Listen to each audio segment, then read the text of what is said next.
At 2:13 in the morning, a man sat alone inside a freezing interrogation room. No lawyer, no windows, no idea if he was ever going home again. For nearly 18 straight hours, detectives asked the same questions over and over. Where were you that night? Why did your phone disappear for 2 hours? And why did witnesses place you near the victim's house just before midnight? At first, he denied everything.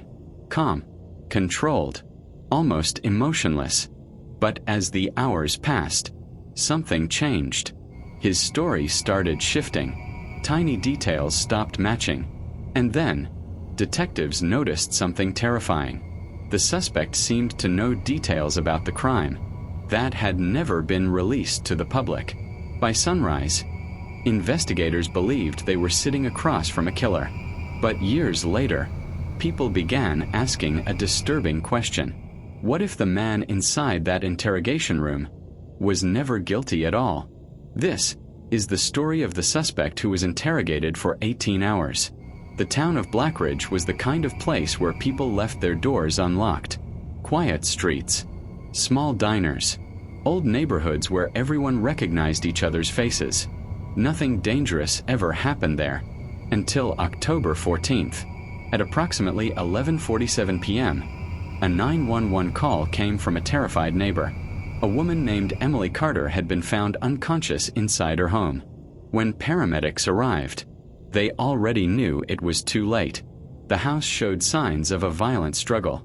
Furniture overturned, broken glass across the kitchen floor, blood near the hallway entrance.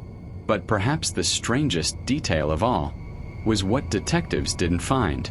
No forced entry. Whoever entered that house, Emily likely knew them. And within hours, investigators focused on one particular name: Daniel Mercer. 32-year-old Daniel Mercer wasn't a criminal, at least not officially. He worked maintenance at a local apartment complex, lived alone, rarely spoke to neighbors. But detectives quickly discovered several things that made him impossible to ignore. He had dated Emily briefly almost 2 years earlier. The relationship ended badly. Friends claimed arguments between them had become increasingly intense before the breakup.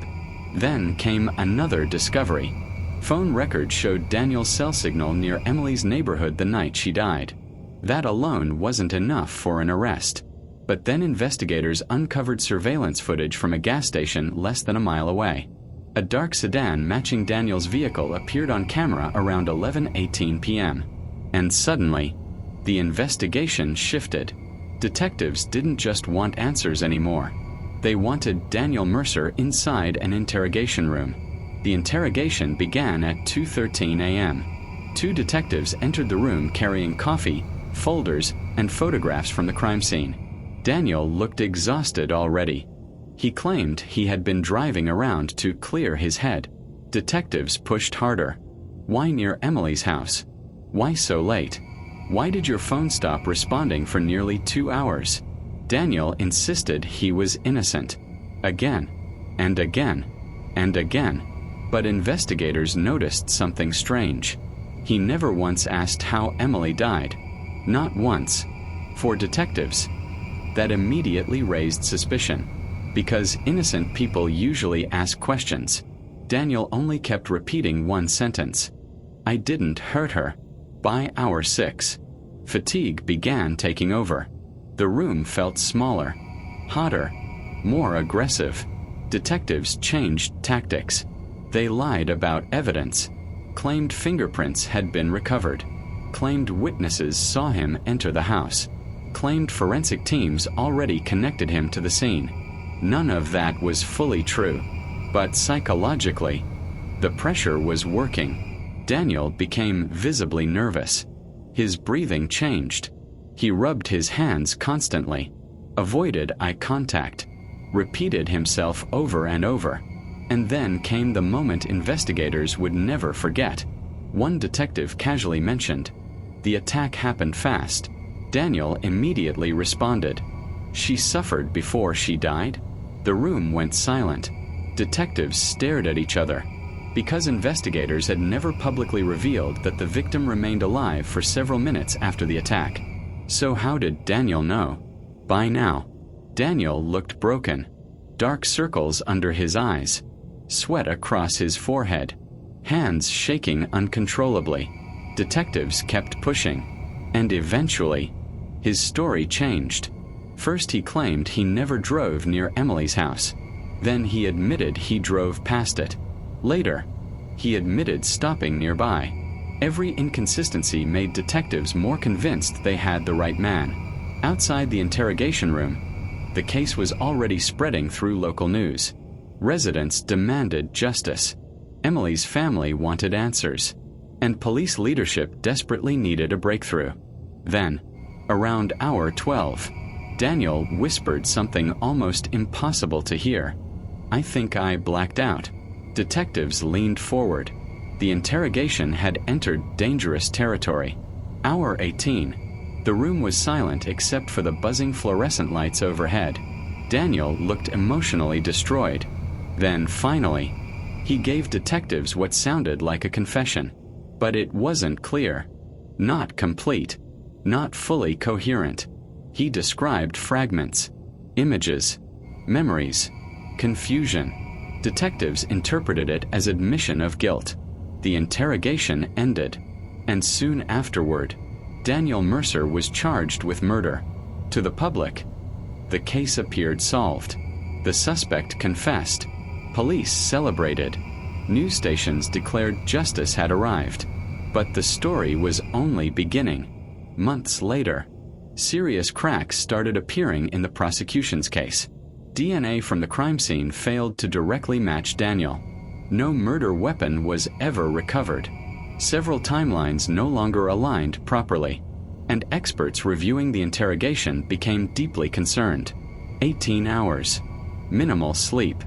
Extreme psychological pressure. Repeated accusations. Some believed Daniel's confession wasn't reliable at all. Others argued detectives had unintentionally fed him details throughout the interrogation. Then came another shocking revelation. A separate unidentified fingerprint was discovered near the back entrance of Emily's home.